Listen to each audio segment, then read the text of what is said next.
dun libro, non vou falar directamente da moción, agardo que non me retiren a palabra.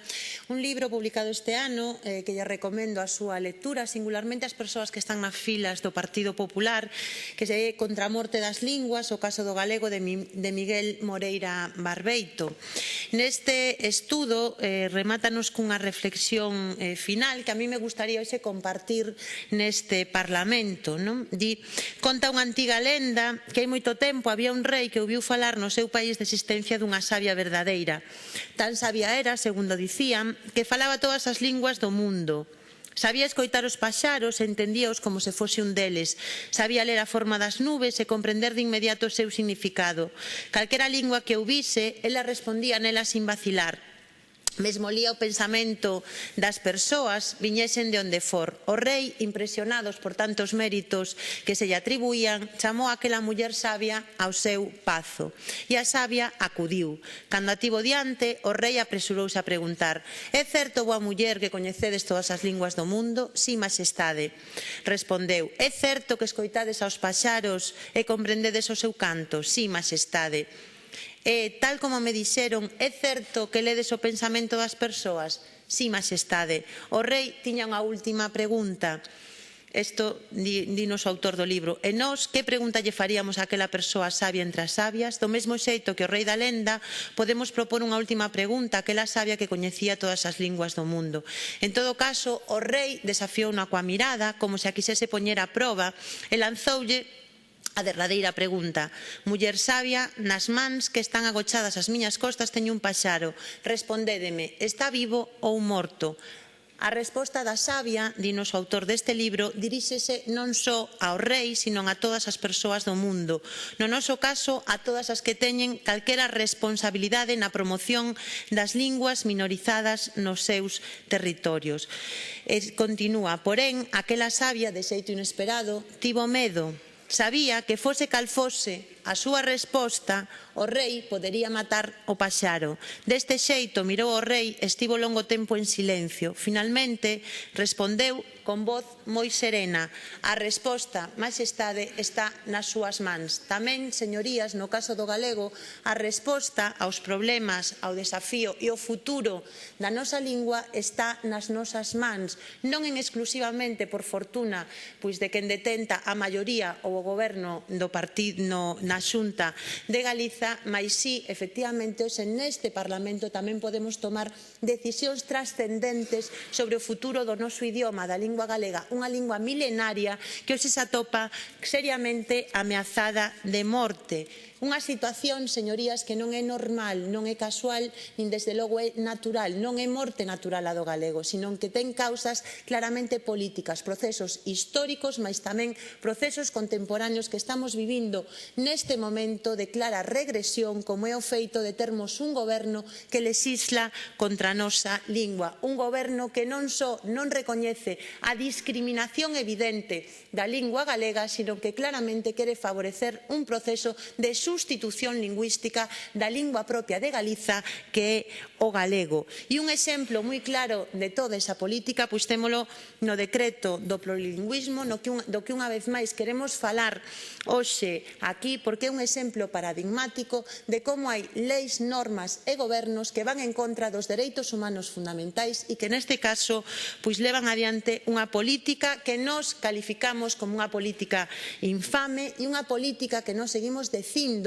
que convirte a quen aplica e a quen a defende de maneira pasiva ou de maneira activa en desertores do noso idioma e tamén en desertores do propio país. E isto a empezar polo propio presidente da Xunta de Galiza, que leva anos facéndolle un escrache ao noso idioma e un escrache que está feito en base a ilegalidades, a mentiras, a manipulacións e a presuizos. Mais tamén ten responsabilidades directas nesta cuestión o señor conselleiro de Educación e Cultura, que durante o debate da interpelación fixo unha se vostedes o len, de verdade que os convido, fixo unha extensa tratado sobre a mentira, a manipulación e os presuizos contra o noso idioma.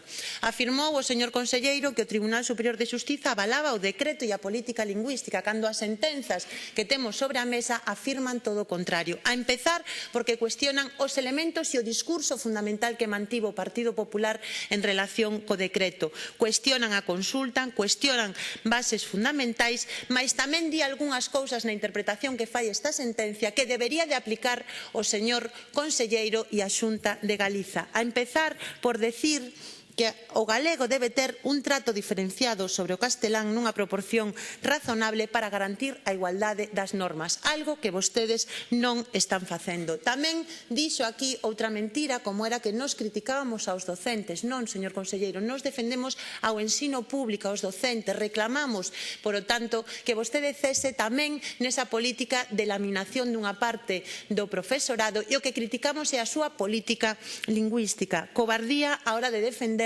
as ideas que están levando adiante. Vostede tamén afirmou durante o debate de interpelación que nós estábamos en contra da aprendizaxe de outras linguas. Todo o contrario, señor conselleiro, nós estamos a favor de que se aprendan canta máis linguas, mellor. O que non sabemos é porque vostedes non queren que a xente deste país, que os nenos e nenas deste país coñezan o galego. E en todo caso tamén se está certificando como toda esa política de plurilingüismo na práctica non está tendo un avance real nun coñecemento maior das linguas, sino que hai fracasos importantes. Tamén nos falou o señor conselleiro de que había un equilibrio das linguas no noso sistema de ensino. Isto hai que decir que claramente vostedes saben que non é certo, que saben que é mentira. E voulles a decir por qué. Porque vostedes non fan estudos sobre esta materia precisamente para que non se poña de manifesto as desigualdades na práctica. Mais é que se nós vamos ás análises científicas que hai feitas sobre esta materia, alén do que din papéis que son, ademais, papéis segredos que só coñecen na Consellería, que temos un último mapa sociolingüístico que decía que só o 17% das clases de primaria e o 30% das secundarias empregaban o galego de maneira mayoritaria. Non creemos que coa súa política a situación puidera ir a mellor. Temos estudos feitos por estudosos do ámbito lingüístico, como o señor Vieito Silva, que falan de que hai un incumprimento moi preocupante de como estaban funcionando xa antes destos decretos o cumprimento da regulación sobre o galego no ámbito do ensino. Tamén temos conclusións nese mesmo sentido do Consello da Cultura, que fala de incumprimentos dos mínimos legais que estaban establecidos antes de que vostedes chegaran. Mais xa sabemos que todo isto para o Partido Popular non ten ningún tipo de valor e que siguen teimudamente contándonos unha mentira que saben que ademais é unha mentira que leva a unha situación na que unha lingua está ameazada, neste caso a lingua galega. Mais tamén é grave que durante o debate desa interpelación o señor conselleiro fixera aquí gala dos peores prexuizos contra a lingua galega. E vou a ler textualmente o que nos dixo o conselleiro. Dice: pois voulle dar os datos reais, porque se eu vou ao rural, o resto sería mentira, e dirían, a xente fala galego, e a lei de normalización obriga a introducir os rapaces na lingua materna, é obrigatorio. O resto, señores deputados, para toda Galicia, sería incumplir a normativa. Que nos está dicindo aquí o señor conselleiro? Estános dicindo, primeiro, que o galego é do rural, nas cidades non existe o galego, pero é que o máis grave, e é que levar adiante un proceso de normalización lingüística sería ilegal. Fíxense cal é o nivel de descaro, de mentiras e, sobre todo, de infamia sobre a realidade. Mais isto, e ríase, señor conselleiro, vólvenos a levar a famosa sentenza contra este decreto, que unha das cousas que di é fai unha interpretación do artigo 5 nos apartados 1, 3 e 4 e di que non poderá haber aulas exclusivamente en español e deberán fixarse medidas para a adquisición do galego nos contornos castelanizados. Unha interpretación que, desde logo, deixa en cuestión as bases do decreto e pon en cuestión as afirmacións que fixo en sede parlamentar o propio conselleiro, que, como decimos, ven aquí única e exclusivamente a difamar, a mentir e a exteriorizar prexuizos contra a nosa lingua. Pois ben, frente á mentira, a manipulación e os prexuizos contra o galego, nós seguimos defendendo a lei e o Plan Xeral de Normalización Lingüística. E recordamoslle, señorías, que se está incumplindo principios básicos, primeiro xa de trato humano das linguas, da Declaración Universal das Linguas, mais tamén que vostedes saben que están incumplindo un mandato taxativo da Lei de Normalización Lingüística que di que o sistema educativo garantirá que ao final das etapas de ensino obrigatorio o alumnado que saia do noso sistema educativo ten que ter igual coñecemento e dominio do galego e do castelán. E saben que iso non está pasando. E saben que quen ten un problema é a lingua galega, porque nos entornos onde o castelán ten máis presenza non se garante a aprendizaxe plena e íntegra do galego.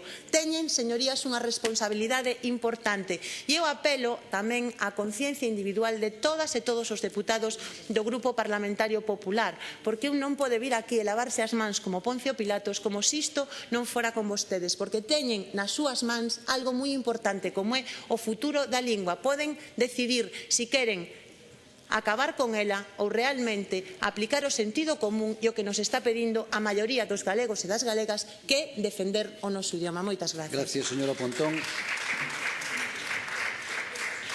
Grupo Parlamentario Alternativa Galega de Esquerda, señor Ron.